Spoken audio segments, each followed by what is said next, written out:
नमस्कार दोस्तों, ये मेरा पहला वीडियो है सीटेट के रिगार्डिंग में। तो इस पहले वीडियो के माध्यम से मैं सीटेट की तैयारी करने वाले सभी दोस्तों को पहले तो बहुत शुभकामनाएं देना चाहूंगा। उसके बाद जब आप सीटेट की तैयारी कर रहे हैं या जब आप पेपर में बैठ रहे हैं तो कुछ ऐसे वर्ड होते हैं कि जिनको देख करके सीधे आपको काट देना है। इसमें आपको ज्यादा दिमाग नहीं लगाना है और ना ही ज्यादा इस पे समय भी व्यतीत करना है। तो किसी क्वेश्चन में रहने वाले ये वर्ड अगर रहते हैं तो इन वर्डों वाले किस सेंटेंस पे हमको नहीं टिक लगाना है या नहीं करना है, उसको हम इस वीडियो में देखेंगे, समझने की कोशिश करेंगे कि ये है क्या। तो सीटेट टैग वर्ड्स के बारे में मैं आपको अभी बताऊंगा कि कौन से ऐसे वर्ड हैं जो वर्ड अगर किसी भी सेंटेंस में दिखाई पड़ते हैं तो उस सेंटेंस को हमको सीधे स्किप कर जाना है, और कौन ऐसे वर्ड हैं जो जिस सेंटेंस में हमको दिखाई देंगे तो हम निश्चित रूप से उस सेंटेंस के साथ ही जाएंगे। तो आइए शुरुआत करते हैं। ये मेरा पहला वीडियो है, तो उम्मीद है कि आप लोग इसको पूरा देखेंगे और सपोर्ट करेंगे। तो सीटेट टैग वर्ड्स की अगर हम शुरुआत करें तो सबसे पहले हम निगेटिव से चलते हैं कि निगेटिव में मैंने ऐसे 10 वर्ड को लिखा है। इसको मैं अभी एक्सप्लेन करूंगा और आपको बताऊंगा कि इन सभी 10 वर्डों में जो भी वर्ड आपको जहां भी दिखाई दे देगा ये हमको काट देना है, ये आंसर हमारा नहीं होने वाला है। तो आइए शुरू करते हैं। निगेटिव वर्ड से शुरुआत करते हैं। पहला है हमारा कि नंबर ग्रेड कंपटीशन। यदि बच्चों के बीच में अगर हम कंपटीशन करवाते हैं नंबर का, ये मान लिया जाए किसी बच्चे को 10 नंबर आया, किसी को 8 नंबर आया, वो बातें नहीं करनी है। Grading, A grade, B grade, C grade, वो भी बात नहीं करनी है। और उसके बाद कंपटीशन, बच्चों में कंपटीशन करवाना कि कौन फर्स्ट आ रहा है, कौन सेकंड आ रहा है, ये नहीं करवाना है। ये 1 to 5 तक के बच्चों के लिए है जो निगेटिव वर्ड है। अगर ऐसा भी किसी भी सेंटेंस में आपको ये तीनों में से कोई एक वर्ड दिखाई दे दिया, यानी नंबर, ग्रेड एंड कंपटीशन, तो आप उस सेंटेंस को सीधा आप काटेंगे, निगेटिव करेंगे। इसके साथ हमको आगे नहीं जाना है। दूसरा है आपका जेंडर बायस। जेंडर बायस क्या होता है? तो जेंडर बायस का मतलब हुआ है कि लिंग भेदभाव करना। लिंग भेदभाव का मतलब हो गया कि तुम लड़का हो और तुम लड़की हो, इस हिसाब से बॉयज और गर्ल्स के बीच में जो हम डिफरेंस बनाते हैं वो डिफरेंस हमको क्लासरूम में क्रिएट नहीं करने हैं। तो जहां भी आपको जेंडर बायस या जेंडर बायस शब्द मिले या फिर आपको difference between boy and girl मिले तो वो उस बातों का समर्थन नहीं होता है, आप उसको सीधा काट देंगे। तीसरा है कि आपका रोट एंड रिमेम्बरिंग, कि बच्चों के साथ आप रोट वाला नियम या रिमेम्बरिंग वाला नियम नहीं अपना सकते हैं। रटना, बच्चों को हम रटने के लिए नहीं कहेंगे, उसको हम समझाएंगे, इस हिसाब से समझाएंगे कि उसके मानसिक पटल पर वो बातें छप जाए। तो जहां भी रोट और रिमेम्बरिंग, रटना और याद करने वाली बात होगी वो गलत तरीका है, इसलिए हम इसको काट देंगे। उसके बाद है टेक्स्ट बुक या टीचर सेंटर्ड। इसमें हम स्टूडेंट सेंटर्ड भी लिख सकते हैं कि अगर हम किताब पढ़ने की बात कर लें या फिर ऐसा चीज जो टीचर के आसपास ही रहे, सिर्फ टीचर ही उसको मॉडिफाई कर सके, उसके बारे में बता सके, तो शिक्षक को क्लास में नहीं पढ़ना है, पढ़ना बच्चों को है। तो हम उसमें हम चाइल्ड सेंटर्ड करेंगे, जो उसमें भी स्टूडेंट सेंटर्ड मतलब ये हुआ कि हम किसी खास बच्चे को, जैसे हर एक क्लास में कुछ बच्चे अच्छे होते हैं, कुछ सीखने की कोशिश करते हैं, कुछ जो होते हैं काफी स्लो लर्नर होते हैं, तो जो अच्छे बच्चे हैं हम सिर्फ उन्हीं को आगे उठा करके या फिर उनको हम बुलाएंगे और उन्हीं को प्रमोट करेंगे, उन्हीं को चांसेस देंगे, अपॉर्चुनिटी देंगे। तो ऐसी बातें नहीं होनी चाहिए क्लास में। अगर ये सेंटेंस आपको जहां भी दिखाई दे रहा है आप उसको निश्चित रूप से काट दीजिए। डिस्करेज करने वाली जो बात होगी कि बच्चों को कि तुम गधे हो, तुम बेवकूफ हो, तुम समझ नहीं पा रहे हो, तुम मंद बुद्धि के बालक हो, ये ऐसा कोई भी शब्द जिससे बच्चों के भावना को डिस्करेज करने वाली बात हो, हम उसको काट देंगे।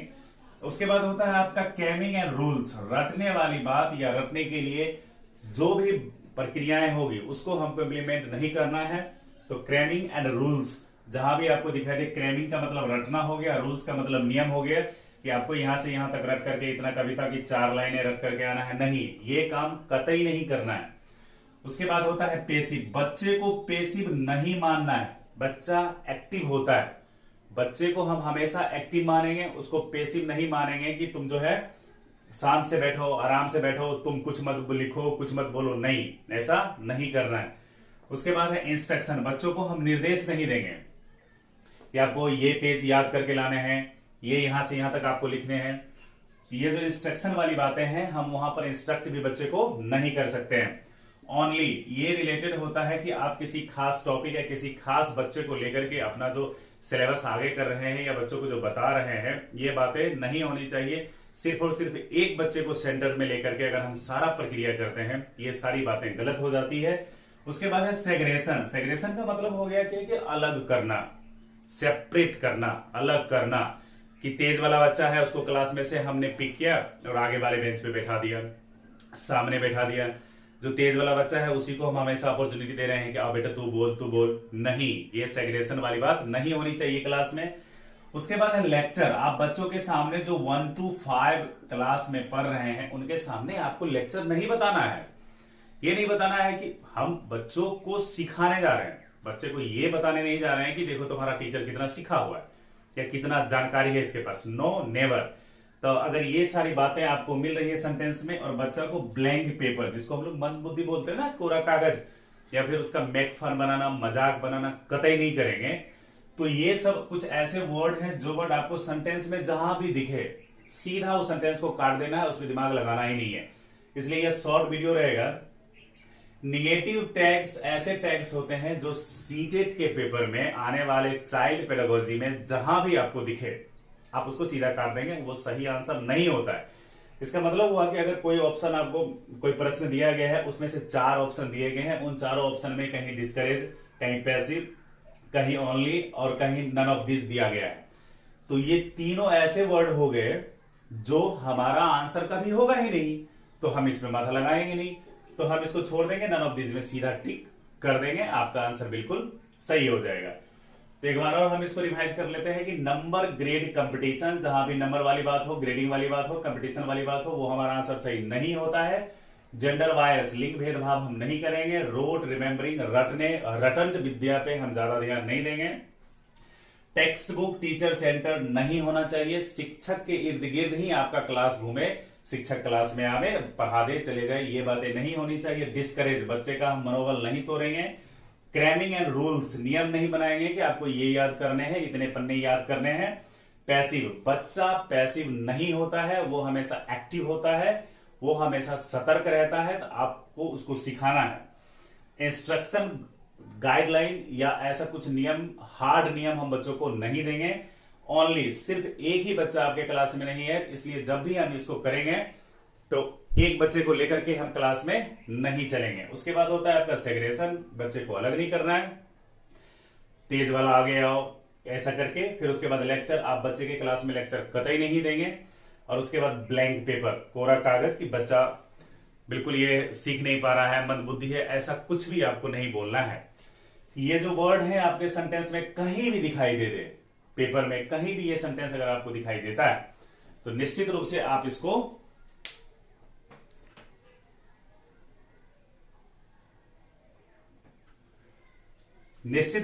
इसको काटेंगे। तो ये तो रही निगेटिव वाली बात। अब पॉजिटिव वाली बात क्या है? तो पॉजिटिव वाली बात में हम लोग इसको गौर से देखेंगे तो पता चलेगा। पॉजिटिव है डिस्कवर एंड डिबेट।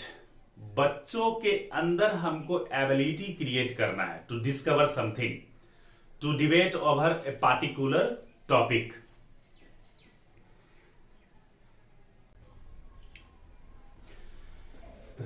पॉजिटिव बातें हैं डिस्कवर। सेकेंड है bilingual mother tongue. Bilingual means बच्चा जब एक से अधिक भाषाओं को बोलता है या सीखने की कोशिश करता है तो हमको उसको प्रमोट करना है। जहां भी बाइलिंगुअल वर्ड दिखाई दे, मल्टी लैंग्वेज दिखाई दे, वो सही होता है, वो पॉजिटिव साइन है। मदर टंग, मदर टंग में अगर बच्चा कुछ सीखने की कोशिश कर रहा है तो ये सबसे ज्यादा प्रायोरिटी वाली बातें होती हैं। और उसके बाद है आपका इंक्लूसिव एजुकेशन, समावेशी शिक्षा। बच्चा जिस माहौल में है उसी माहौल में खेलते कूदते ही उसको हमको सिखाना है। उसके बाद है role play for language development. अगर वो अपने भाषा विकास के लिए अगर वो अपने भाषा विकास के लिए कुछ रोल प्ले कर रहा है, किसी की मिमिक्री कर रहा है या फिर कोई अच्छे लीडर का नकल कर रहा है, तो वो सही बात है। रोल प्ले क्लास में होना चाहिए, बच्चों को क्रिएटिव होना चाहिए, उसको आजादी देनी चाहिए ताकि वो कुछ सोच सके, कुछ क्रिएट कर सके, कुछ बना सके। इनकरेज, बच्चे को इनकरेज करना है, उसको प्रमोट करना है, उसको आगे बढ़ाना है। फॉर एग्जाम्पल अगर बच्चे ने गलती की है तो हमें उसको सीधा ये नहीं करना है कि बेटा ये गलत हो गया हमें सीधा ये नहीं करना है कि बेटा ये गलत हो गया, तो उसको सही क्या होगा उस कोशिश रहनी चाहिए कि उसी चीज को हम सही कैसे बच्चों को बताए। इसलिए जहां पर इनकरेज वर्ड आएगा वो बिल्कुल सही है। उसके बाद बच्चा हमेशा एक्टिव होता है क्लास में, तो बच्चे को हम एक्टिव मानेंगे, पेसिव नहीं मानेंगे। पेसिव को हमने निगेटिव वर्ड में लिया हुआ है। उसके बाद है अपॉर्चुनिटी, बच्चों को अपॉर्चुनिटी देनी चाहिए क्लास में। अगर वो कुछ रोल प्ले करना चाह रहा है, कुछ क्रिएटिविटी करना चाह रहा है, तो निश्चित रूप से वह उसको मौका मिलना चाहिए और बच्चों को हम मौका देंगे। उसके बाद है डेमोक्रेटिक, क्लास का जो इन्वायरमेंट है वो निश्चित रूप से डेमोक्रेटिक होना चाहिए। डेमोक्रेटिक का मतलब हो गया कि अपॉर्चुनिटी फॉर ऑल, ये मेरे शब्दों में है साथियों। अपॉर्चुनिटी फॉर ऑल का मतलब होगा, यूं तो अगर आप इसको देखेंगे तो सिविक्स के टर्म में तो ये तो लोकतंत्र हो गया था, लेकिन लोक क्लास में लोकतंत्र मीन्स व्हाट? जैसे डेमोक्रेसी में हमारे पास राइट्स होते हैं, सबके पास इक्वल राइट होते हैं, उसी हिसाब से क्लास भी आपका डेमोक्रेटिक होना चाहिए, जहां पर एवरी स्टूडेंट हैज राइट, उनके पास उनका अधिकार है कुछ करने के लिए, कुछ सुनाने के लिए, कुछ क्रिएटिविटी करने के लिए। एरर को हम लोग शिक्षक बनने के लिए क्या करते हैं कि बच्चों ने अगर गलतियां की है तो हम उसको डांटते हैं, फटकारते हैं। ये गलत तरीका है। बच्चा गलती करेगा, बच्चा जितनी गलती कर रहा है ये उसके लिए पॉजिटिव साइन है क्योंकि अगर बच्चा गलतियां नहीं करेगा तो वो नए चीज को सीखेगा ही नहीं। इसलिए एरर साइन आपको जहां भी दिखाई दे वो आपका पॉजिटिव होता है, इसको निगेटिव नहीं मानना है। उसके बाद है लर्निंग बाय डूइंग, करने से होगा। अगर बच्चा निरंतर किसी काम को कर रहा है तो निश्चित रूप से सीखेगा। जैसे अगर कोई बच्चा है वह पहली दफा अ लिखना चाह रहा है, अ को वो ऐसे भी लिख सकता है, ऐसे भी लिख सकता है। कोई बच्चा है जो जीरो लिख करके ऐसे उसको यहां से काट करके भी अ ऐसे भी लिख सकता है। तो ये सारी तरीके जितने भी हैं लर्निंग बाय डूइंग में आते हैं। ये करते करते एक समय ऐसा भी आएगा कि वो बढ़िया से ऐसे गोल लिखना सीख जाएगा। तो लर्निंग बाय डूइंग होना चाहिए। यूज ऑफ लैंग्वेज, कोशिश कीजिए कि बच्चों को सिखाने के लिए कि हमें निश्चित रूप से मदर टंग का इस्तेमाल करना है।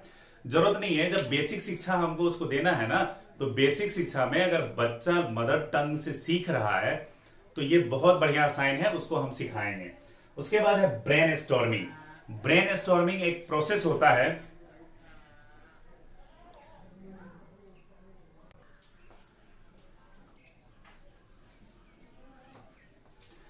पहला वीडियो है दोस्तों, कुछ समस्याएं टेक्निकल फॉल्ट आ रही है, इसके लिए मैं माफी चाहूंगा। ब्रेन स्टॉर्मिंग का मतलब हुआ कि किसी प्रॉब्लम को सॉल्व करने के लिए, if a child want to solve any problem by their different skills and different methods, let them do whatever they want. किसी समस्या को सॉल्व करने के लिए अगर कोई बच्चा अपने अलग अलग तरीका, अलग अलग आयाम या अलग अलग विचारों पे वह काम कर रहा है, उसको हमको करने देना, उसको प्रमोट करना है। तो साथियों ये 13 ऐसे पॉइंट हैं जो पॉजिटिव साइन को बताते हैं कि एक बच्चा यदि इनमें से किसी चीज को फॉलो कर रहा है तो वो एक गुड साइन है, हमको उसको करने देना है। या क्वेश्चन सॉल्व करते समय इसमें से कोई एक भी पॉइंट आपको किसी भी सेंटेंस में दिख गया तो आप उसके साथ जा सकते हैं, वो आपका आंसर बिल्कुल सही होता है। तो हम एक बार और देख लेते हैं पॉजिटिव साइन में क्या है कि डिस्कवर डिबेट है, bilingual mother tongue, inclusive education, role play for language development, creativity, encourage, active, opportunity, democratic, errors, learning by doing, use of language and brainstorming. ये ऐसे वर्ड है जो पॉजिटिव साइन को बताते हैं। तो ओवरऑल क्लास का कंक्लूजन क्या है दोस्तों? कंक्लूजन ये है कि इसमें से जितने भी वर्ड हैं ये आपका गलत आंसर होगा। अगर इसमें से आपको याद रख लेना है कि ये वर्ड आपको जहां भी देखे आप उसमें आंसर नहीं कीजिएगा, अदरवाइज वो गलत हो जाएगा। और ये सारे जो वर्ड हैं किसी भी बच्चे के लिए ये पॉजिटिव साइन को बताते हैं, तो निश्चित रूप से आप इसको आंसर कीजिएगा। आई होप ये वीडियो आपको थोड़ा सा हेल्पफुल लगा होगा। अगर हाँ लग रहा है तो निश्चित रूप से सब्सक्राइब कीजिए और लाइक कीजिए और बेल आइकन को निश्चित तौर पर दबा लीजिए। मेरा पहला वीडियो है, थोड़ा सा हेजिटेशन भी है, तो उम्मीद रहेगा कि आप सपोर्ट करेंगे। Thank you. जय हिंद।